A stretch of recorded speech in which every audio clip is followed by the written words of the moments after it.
Hi folks, Chris from Mammoth Interactive here. Before we get started, just want to let you know that there's a 10-hour free course that's going to be linked in the video description here, so if you like what you see, feel free to check it out. So what we're going to be talking about today is a CSS property called display. Now, before we get into that, what you should know is that for HTML, each element is actually treated like a tiny box on its own. So what that means is any HTML element is a box. So if you create, for example, a div and you throw a bunch of links in there, you throw some paragraphs, some unordered lists, whatever it may be, that container and every item within the container is its own box. Now, why is that important? Well, it's important to know because when you're styling your page, you're going to want to be able to know what these boxes are and be able to kind of move them around. So you're going to want to say, put one thing next to another thing, or put one thing on a line of its own. And these are important properties of HTML that the CSS manipulates with the display property. So this is known as the CSS box model. There's a lot of reading up you can do about it, but just for now, know that each item, each element in HTML is a box. So why don't we just jump right in here? So I'm just going to get rid of this for now. And as you can see, I'm on JSPin, great resource for kind of practicing your HTML, your CSS. You can see whatever you do, it outputs it right away. So it's a really good resource. And what I'm going to do is I'm going to make 3 separate divs. And then I'm going to do some styling for the display property of those divs. So if you're not aware of what a div is, a div essentially it's just an empty container that you can put whatever you like into. And so what I'm going to do is I'm going to put a couple lists in each div, or rather one list into each div. And I'm going to give it a class. So this one I'm going to have a list of dogs, my favorite dogs. And the class name, it's just whatever you like. You don't have to have a class, but since we're going to be manipulating separate divs, always a good idea to put some kind of identifier on there. So for now, I'm just going to put div class dogs. This will be an unordered list, which is done using the UL tag. And always make sure to close off your tags. All right, and then within the UL, I'm going to have list items. So this is going to be a list of dogs here. So let's do a golden retriever, my personal favorite.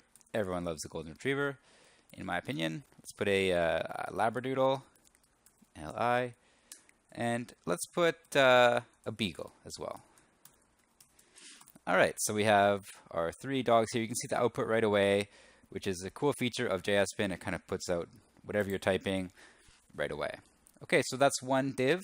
I'm going to put in another div class. This one will be cats. All right, close this one off. And this as well, I'm going to put in an unordered list and close that off right away so I don't forget. Inside here, let's put some cats. So let's put domestic short hair. I'm pretty sure that's a type of cat. Let's put a calico. And finally, let's put a tabby. Those all seem like real cat breeds to me. All right, and for our final div, you know what? I'm just going to put in a list of links.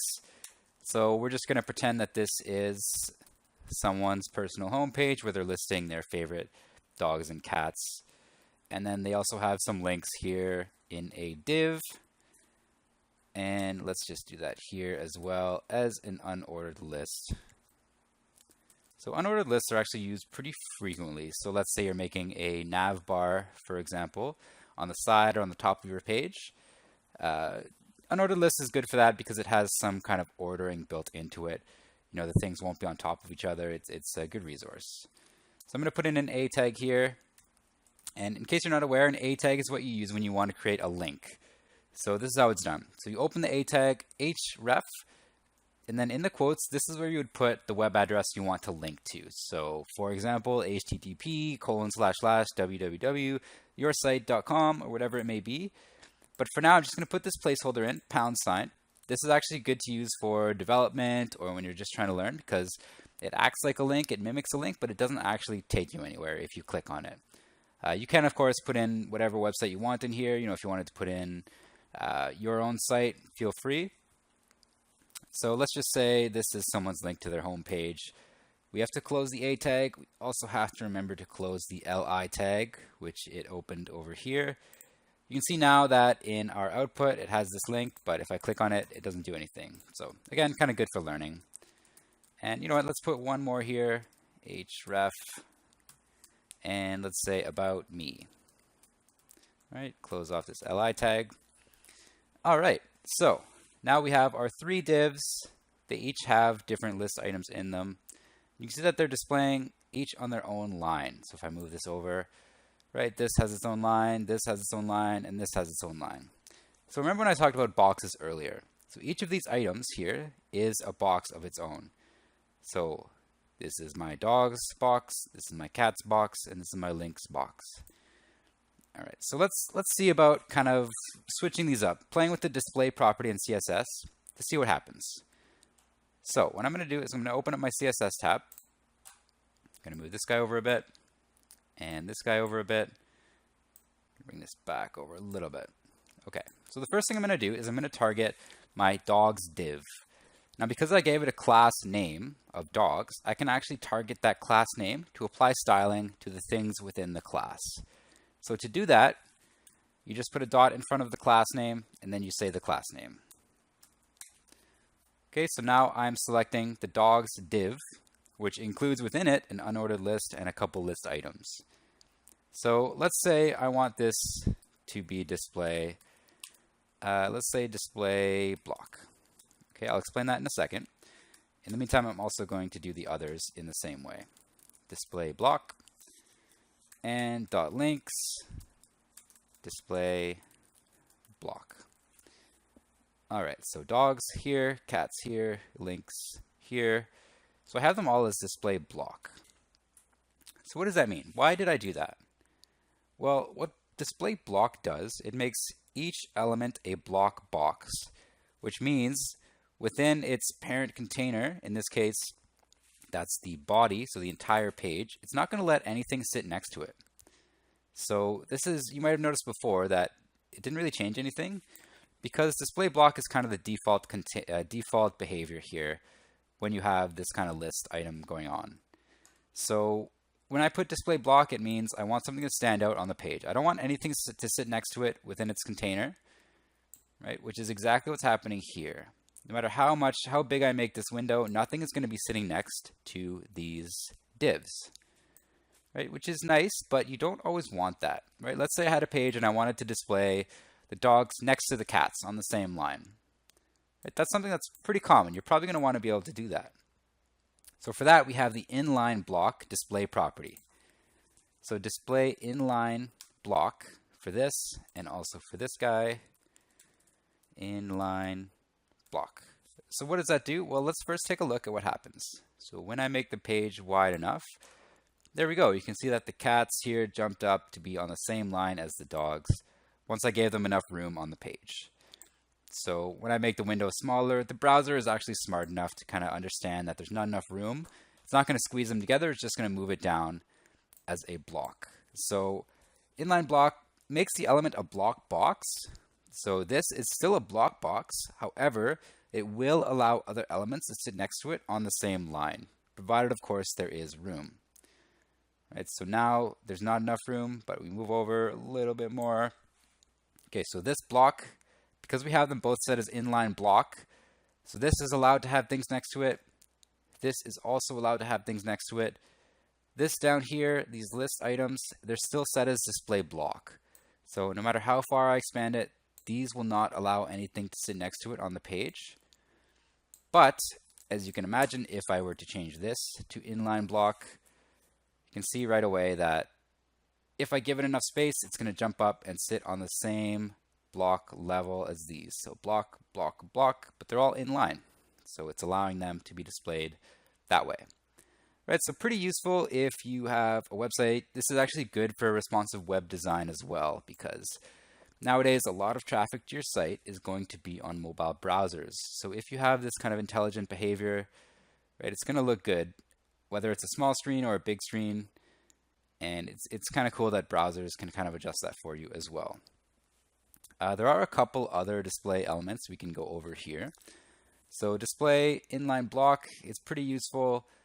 There's also display none. So can you imagine what that'll do? You got it. It actually makes it disappear from the page. You might be wondering, why would that be useful? Why would I ever want to do that? Well, this would come in handy if you are, say, using some JavaScript. So you might want something like if a user clicks on a button, display something. Otherwise, it's going to be hidden. But for now, if you're just making a basic static HTML page, you wouldn't really want to use this unless, say, you wanted to have some hidden text or hidden information on your page for some reason. So display none, not used that often for your basic HTML pages. I'm just going to put this back to Inline-Block. There is another display property called display inline, and I can show you what that does here by selecting all of the divs at once and adding display inline to it. So the way you can grab multiple things at once is if you use this asterisk here. So right now I have 3 different divs, but what I'm saying is, okay, for every div, this asterisk will target everything inside the divs and apply whatever styling I'm doing to those things. So this is actually rarely used because it's pretty rare you're going to want to select every single item within a div or a container or whatever it may be. But I'm just going to do it to kind of show you what happens when you do display inline. So when I do display inline, let's take a look at what happens, right? So it kind of ignores all the other styling I put on it because this is a little bit more specific, and CSS really comes down to what is the more specific instruction. And you can see this is probably not what you want. So what display inline does, it makes the element sit on the same line as another element, but without formatting it like a block. So instead of being a block on its own, these are just displaying inline. So this only takes up as much width as it needs instead of the whole line. So if I scroll out like this, you can see it's putting these things on the same line, even though probably they shouldn't, right? I would probably want to keep these as blocks because right now it's not looking so good. Now display inline, you might want to use it if, for example, you want to layer things on top of other things or put things next to each other that way, but it's not that commonly used. So it is available to you, but for now I'm just going to get rid of it. Keep these as inline blocks, and that is exactly what I need. This does not apply only to divs, by the way. You can use display for pretty much any CSS selector element. So if you wanted to display your images in inline blocks or whatever it may be, that is an option that's available to you. And that's going to do it for today's lesson. Thanks again for watching. Check out Mammoth Interactive for more, and I will see you next time.